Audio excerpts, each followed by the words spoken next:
Good morning, Jake. Well, just gonna go over real quick. I took that blower out, that air blower, removed that pipe, put little holes here to keep the air out my pump and to prime it up. Back to the bottom. If I ever need to prime it, change this valve. That was my pump work. I want to show you my lines. Got all my lines rerun. They all a lot closer to the wall now.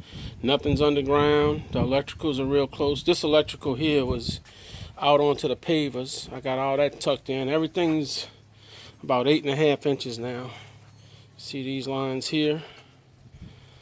Okay. I redid the spot jets and put a good isolation valve on it. This is the electrical around the front.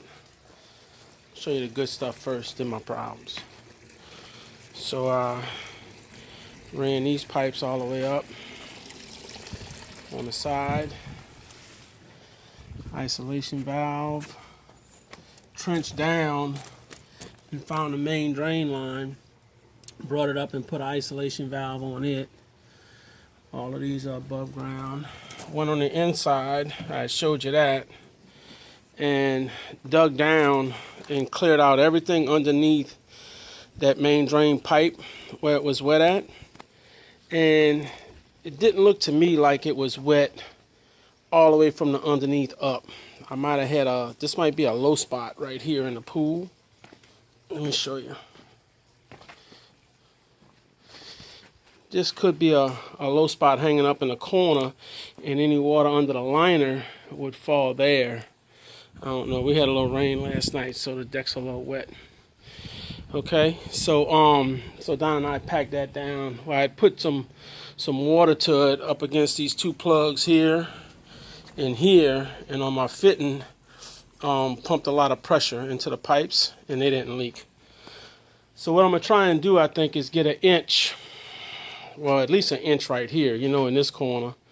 But shit, if I can get a little bit more, I got this line for the cove, that the low line, but raise all that up a little bit.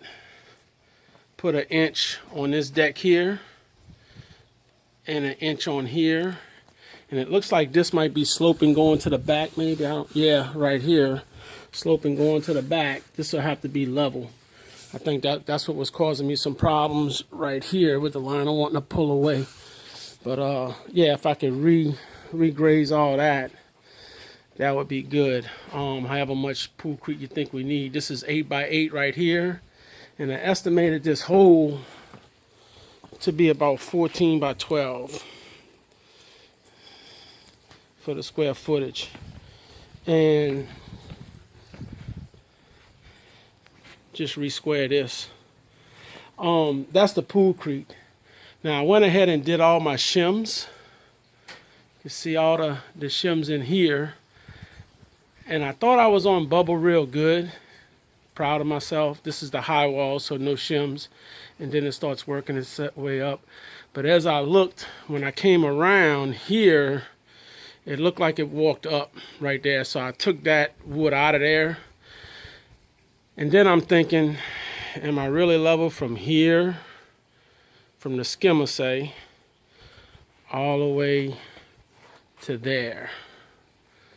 So I'm thinking I'm going to drop back and get a transit and somebody that knows how to shoot it and tell me exactly where I'm at.